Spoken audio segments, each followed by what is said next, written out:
Yes. Ukraine, it's not just a European country. It's like enthusiastically European country.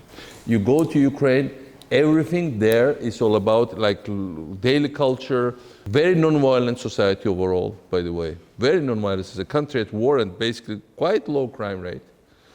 Very smart brains, one of the best IT people in the world, very entrepreneurial people, and it's a huge resource. I mean, in terms of resources, the best land in the world, but not only, like technologies, you just name them. They still build planes. They produce lots of interesting things. This country has a huge new horizon for Europe. Look at Ukrainians. Poland, right, got 3 million Ukrainians for the last 5 years. 3 million Ukrainians went there. Germany is now begging for Ukrainians. Open the labor market. The same for Czechs. Why I'm saying that? These are the countries that have allergy towards all the other immigration, especially Poles, right? And Ukrainians, everybody wants them, everybody takes them in, and they integrate very fast, and they become very successful very fast. So if individual Ukrainians become successful so fast in Europe, why would they not become successful as a country if they have proper politicians? That's how I see it.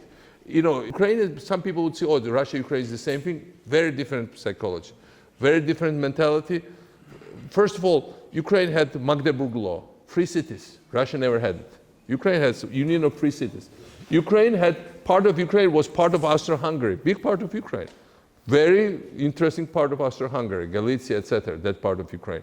Then you have Odessa, which is like, it's the only city in Europe, only big city in Europe, which never had feudal relations, because it was founded as early 19th century by French, Spanish, and Italians as a free trading city. Georgia was a place in the middle of nowhere. It has like zero prospects on anything in life. And then imagine, this country, under my presidency, I was president for 9 years, economy grew 4 times. Georgia became world's #1 economic reformer according to World Bank 5 years in a row. We were 137th place in terms of ease of doing business on World Bank Index, and on my watch we became #7. The country that had like, for instance, like when I came in, we had 50,000 tourists. When I left, we had 8 million. What did Putin think about that? Because he thought that it was too much for him, because suddenly this small country became talk of the town in our environment, in our neighborhood. We should realize that this kind of success stories don't really exist in our part of the world. People usually, the story in our part of the world are corrupt dictatorships or just corrupt failed states, weak states. We know, I mean, my predecessor was no dictator, but we had a failed state. We wouldn't have electricity 80% of the time. And Putin hated our geopolitical projects. For instance, what we did.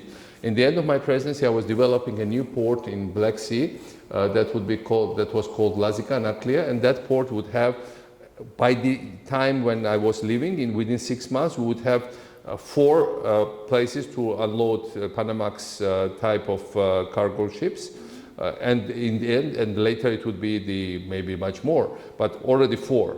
What I'm talking about is that that place in Georgia has the deepest natural canyon on the Black Sea, and nobody had ever developed them until me. And Putin, for some crazy reasons, went crazy about that port. He started to announce that he said it publicly, and he told it to other people, that this is like NATO submarines would park there. They would take over the Black Sea, something like the crazy. Of course, nobody was thinking about any NATO submarines, not least the NATO was not thinking about it. And then, he has this feeling. What we are also doing, we started to take away his cargo. And so for him, it wasn't just an emotional thing with me. For him, it was a real problem. Russia is looking very much up to the Ukraine. If Ukraine is successful, if Ukrainians prove that they can organize well, have no corruption, have very fast development, have investments, have great roads, infrastructure, great return on investments, Russia will no longer keep the authoritarian regime as well. Because there are lots of Russians, because they still speak in many ways the same language. They know each other better. Russians associate themselves with Ukraine. Yeah. It would be very hard to resist change in Russia. Right. That's why Russia wants to... Share your opinion about Ukraine. I had some experience in working with the technology people from Ukraine, yes, etc. But the question that you raised about corruption, how realistic is it that Ukraine, I mean, maybe with your help, but still, it's a heritage that would not disappear quickly. So probably that is the one obstacle that I see, because being part of the EU means that you also have to adjust your standards. So what is the prospect in your opinion? Look, EU has huge transformation power. Now they just appoint this Romanian woman as a EU anti-corruption czar, but she in Romania was much worse than Ukraine today. I knew several prime ministers there and presidents whose brother was jailed, prime ministers who were jailed, and it's like never-ending story. Romania is way better than it used to be 10 years ago.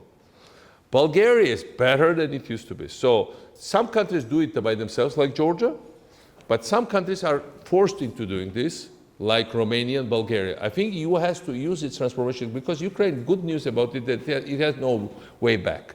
And people are really fed up. People basically killed the entire political class by bringing Zelensky and lots of novices with him. You know, you have 90% of people who nobody had ever seen before.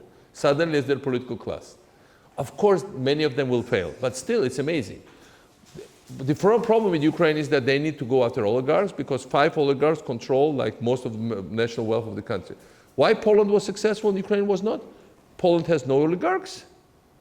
You know, when Ukraine became independent, it had GDP was 30% bigger than Poland. Now GDP per capita of Poland is 5 times bigger than Ukraine. And Poland doesn't have a single billionaire or oligarch. Ukraine has like dozens of billionaires and like 5 or 6 really big oligarchs. That's the entire difference. And so once they deal with this, then I don't see why they should be just as good as Poland.